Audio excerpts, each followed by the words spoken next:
नहीं जाना मुझे नहीं जाना।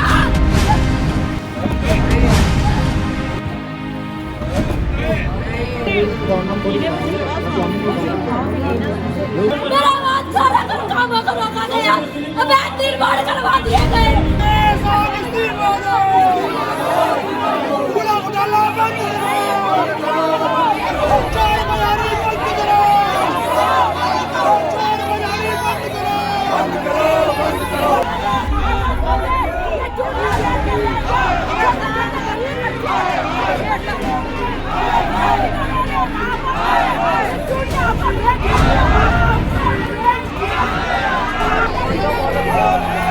महापौर जी तो हाउस चलाना चाहते थे, लेकिन आम आदमी पार्टी अपनी आदत के अनुसार हर बार हाउस में हंगामा करना।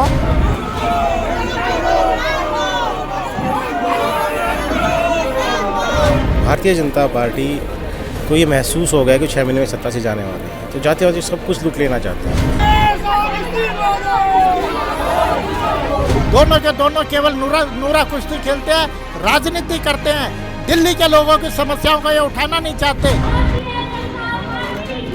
महापौर बदलने के बाद गुरुवार को उत्तरी दिल्ली नगर निगम की पहली सदन की बैठक थी, लेकिन ये बैठक हंगामे की भेंट चढ़ गई। सदन की कार्यवाही शुरू हुई तो बीजेपी द्वारा निष्कासित नांगलोई से निगम पार्षद ज्योति रछोइया बैनर पोस्टर के साथ कुछ कागज लेकर भी पहुंची और अपनी समस्याएं उठाते हुए भाजपा के वरिष्ठ नेताओं और प्रधानमंत्री नरेंद्र मोदी जिंदाबाद के नारे लगाने शुरू कर दिए।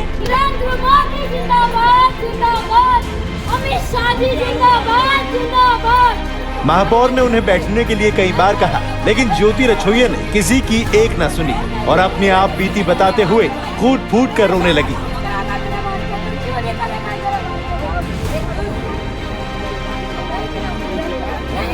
लेकिन जब ज्योति रछोइया किसी के समझाने पर नहीं रुकी तो महापौर ने उन्हें सदन से बाहर निकालने का आदेश जारी कर दिया। लेकिन जैसे ही महिला कर्मियों ने उन्हें पकड़कर सदन से बाहर निकालने की कोशिश की तो वो सदन में ही बेहोश होकर जमीन पर गिर पड़ी।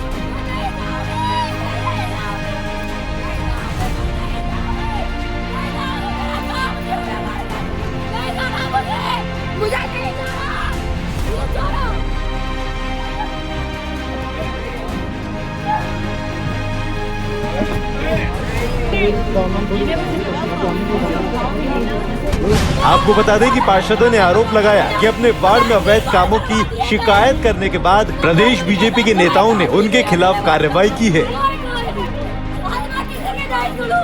मैं पिछले 4 साल से पीछे बैठती आई हूँ, नेता चोरों को बोलती आई हूँ कि मेरे वार्ड का काम न रोका जा रहा है। मेरे वार्ड का काम कोई काम नहीं हुआ। दलित महापुरुषों की मूर्ति तक नहीं लगाई गई मेरे वार्ड के अंदर।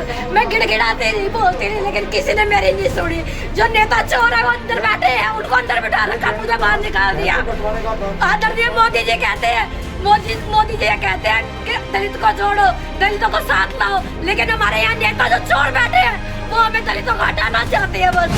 तो वहीं दूसरी ओर कांग्रेस दल की सभी महिला निगम पार्षद साप्ताहिक बाजार लगाती हुई नजर आई। कांग्रेस का यह अनोखा प्रदर्शन साप्ताहिक बाजारों को नहीं खोले जाने के मुद्दे के लिए था।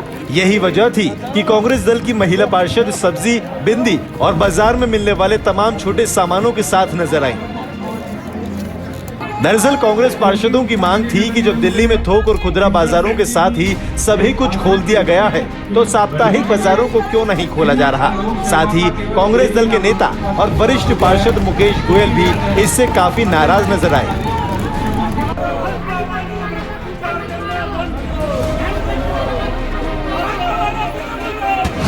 हमारे साथ मौजूद है कांग्रेस दल के नेता मुकेश गोयल। मुकेश जी, आज आपके सभी निगम पार्षदों ने यहाँ पर बाजार लगाया, साप्ताहिक बाजार लगाया है और हंगामे की भेंट एक बार फिर से पहला ही सदन चढ़ चुका है।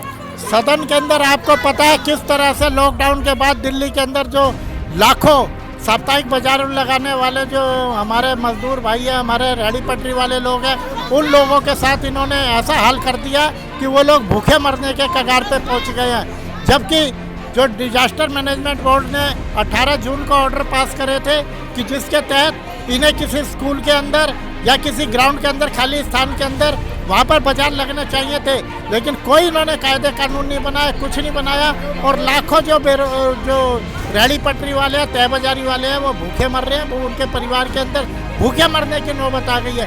लेकिन ना तो नगर निगम को उनकी कोई सुध है और ना दिल्ली सरकार को उनकी कोई सुध है। दोनों के दोनों केवल नूरा कुश्ती खेलते हैं, राजनीति करते हैं। दिल्ली के लोगों की समस्याओं को ये उठाना नहीं चाहते। बात यही खत्म नहीं हुई। सदन में आम आदमी पार्टी भी हंगामा करने से पीछे नहीं रही और आम आदमी पार्टी के सभी पार्षद उत्तरी दिल्ली की भलसवा लैंडफिल साइट पर कूड़े के पहाड़ को खत्म करने के लिए ट्रॉमल मशीनें लगाए जाने की परियोजना पर बीजेपी पर हमलावर दिखे। आपको बता दें कि आम आदमी पार्टी इस परियोजना में 1000 करोड़ रुपए का घोटाला होने का गंभीर आरोप भी लगा रही है। विपक्ष के नेता विकास गोयल हमारे साथ मौजूद हैं, उनसे हम चर्चा करते हैं। प्रस्ताव पारित हो गया लेकिन उसके बाद भी अभी हंगामा जारी है।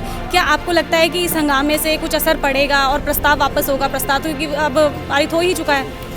देखिए डिम्पल जी, भारतीय जनता पार्टी को ये महसूस हो गया कि 6 महीने में सत्ता से जाने वाले हैं, तो जाते जाते सब कुछ लूट लेना चाहते हैं। संपत्ति पे संपत्ति बेचे जा रहे हैं निगम की, ट्रेड लाइसेंस फीस बढ़ा दी, फैक्ट्री लाइसेंस फीस बढ़ा दी, हाउस टैक्स बढ़ा दिया और 1000 करोड़ घोटाले की स्कीम पास कर दी।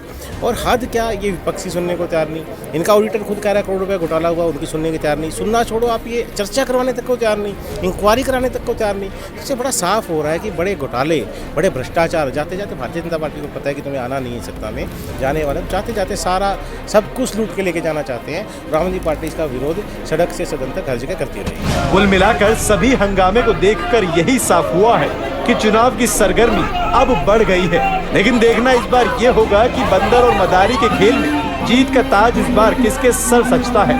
Dimple Bhardwaj, quick news.